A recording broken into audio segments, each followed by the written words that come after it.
Bismillahirrahmanirrahim. Diingatkan akan lebih baik dan terasa kenikmatannya bila setiap surah yang dibacakan oleh imam kita bisa ikuti. Untuk itu dianjurkan, seperti sering di beberapa kesempatan saya sampaikan, agar sebelum itu dibacakan oleh imam, makmum bisa mentilawahinya terlebih dahulu.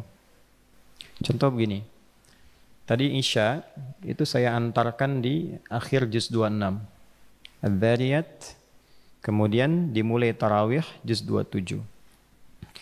Adz-Dzariyat korelasinya dengan At-Tur. Di Adz-Dzariyat kalau kita lihat ayat 15 sampai kita ambil ayat 23 misalnya. Innal muttaqina fi jannati wa 'uyun akhidhina ma atahum rabbuhum innahum kanu qabla dhalika muhsinin kanu qalila minal laili ma yahja'un wa bil asharihum yastaghfirun. Itu amalan kita tuh dari tarawih, tahajud sampai sahur. Ya. Nah, tapi nanti ditemukan di At-Tur dengan redaksi yang cukup menyempurnakan dan berbeda suasananya. Innal muttaqina fi jannati wa na'im fakihina bima atahum rabbuhum wa waqahum rabbuhum adzabal jahim. Nanti puncaknya di ayat 21 sampai 22-nya itu. Ya. Walladzina amanu wattaba'athum dzurriyyatuhum biimanin alhaqna bihim dzurriyyatahum wama alatnahum min 'amalihim min syai' kullu imri'in bima kasaba rahim. Jadi kalau yang di Adz-Dzariyat itu menawarkan kenikmatan surga secara personal di taman surga. Jadi ada manusia yang ahli surga akan masuk di tempat terindah taman surga, itu digambarkan oleh Allah di Al-Quran sedang berpetualang di bumi. Di antara aktivitasnya dia mampu menata ibadah malam. Jadi dari mulai menyedikitkan tidur, dia hidupkan malamnya, ditutup di waktu sahur dengan dia istighfar. Itu amalan sahur, selain makan itu diisi dengan istighfar. Nah, kita sedang latihan itu. Kalau sukses kita kerjakan Ramadan dan dibiasakan pasca Ramadan, itu disifati oleh Al-Quran sebagai orang takwa yang sedang berpetualang di bumi. Kalau dipertahankan sampai pulang, sampai meninggal. Bukan pulang itikaf ya, sampai meninggal. Ya. Nah, kalau kita kerjakan dengan berjamaah begini, lantas kita berikan value-nya, nilainya, bimbingannya kepada keluarga untuk sama-sama ikut. Ya. Ini kan ada yang bawa istri, ada yang istri anak tinggal di rumah, nanti kita ibadah dibawa pulang, lalu di-share, terus diikuti. Nah, itulah jawabannya yang ada di At-Tur. Jadi amalan personal yang di-share dengan anggota keluarga, itu tidak nanggung oleh Allah, disatukan anggota keluarganya dengan pengamal ini bersamaan ke surga. Ya. Dan itu tawaran.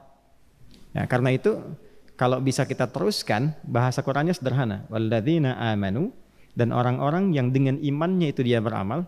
Kalau iman disebutkan tanpa amal soleh, artinya sudah konsisten imannya. Jadi sudah pasti beramal soleh. Jadi nggak perlu lagi disebutkan amal solehnya.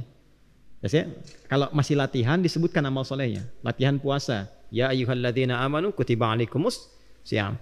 Latihan salat. Alladzina yu'minuna bil ghaib wa yuqimunas shalah. Latihan menepati janji. Ya ayyuhalladzina amanu aufu bil uqud. Latihan Jumatan. Ya ayyuhalladzina amanu idza nudiya lis-shalati min yaumil Jumat. Nanti kalau ini sudah menjadi kebiasaan, lancar kita, sudah refleks ibadah, itu tanpa disebutkan amal soleh, tinggal imannya saja. Ya. Nanti kebalikannya dalam pekerjaan, iman disebutkan, halal dibuang. Ya ayyuhalladzina amanu kulu min thayyibati ma razaqnakum. Kalau belum ada iman, masih disebutkan halal ya. Ya ayyuhan nasu kulu mimma fil ardi halalan thayyiban. Kenapa enggak disebutkan halal ya? Karena kalau sudah ada iman, imannya otomatis membimbing pada yang halal. Nah, ayat ini mengatakan kalau suami, anak, ayah atau istri sudah beriman, itu imannya akan otomatis mendorong kepada amal soleh. Karena itu nggak perlu disebutkan lagi. Nah, hanya poinnya, walladzina amanu wattaba'athum dzurriyyatuhum biimanin. Ayah, ibu, suami, istri yang beriman, anak, kalau yang itikaf anaknya pulang ke rumah, lalu di-share pengalaman kita beribadah kepada Allah sampai merasakan kenikmatan, diikuti itu. Ya. Maka apa yang direspon oleh Allah? Alhaqna bihim dzurriyyatahum. Kalau diikuti dengan amalan yang serupa, itu akan dikumpulkan di surga bersama-sama satu keluarga. Nah, jadi kalau kita ngajinya begini, kita merasakan kenikmatan. Begitu kita sampai di Adz-Dzariyat penutup itu, kita merasakan sedang dilatih oleh Allah menjadi calon penghuni surga yang sedang berpetualang di bumi. Jadi bangga menerima ayat itu. Nah, itu caranya. Nah, bagaimana caranya? Kita merasakan kesenangan ketika mendapatkan bacaan ayat, sehingga jiwa kita bergerak. Roh kita punya kedamaian. Nah, roh ketika merasakan kedamaian itu disebut tarwihah namanya. Kalau dilatih berkali-kali, tarawih namanya. Itulah sebabnya kenapa sholatnya disebut tarawih, karena sholat ini melatih jiwa kita supaya merasakan tenang, damai, sehingga dengan kedamaian itu muncullah kemudian berbagai jenis kebaikan yang bisa kita lakukan. Nah, setelah sampai ke atur, menariknya kita diajak, kamu mau sholat sendirian? Kan? Mau ke surga sendirian? Kamu kan punya ibu, punya ayah, punya anak, punya istri. Kenapa nggak kamu share kenikmatanmu ini kepada keluargamu yang mungkin tidak ikut?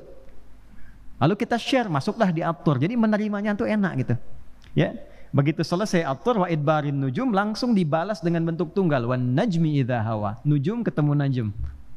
Nah, itu cara kita bisa mendapatkan kenikmatan. Nanti ada respon-respon tertentu di Quran yang sangat luar biasa.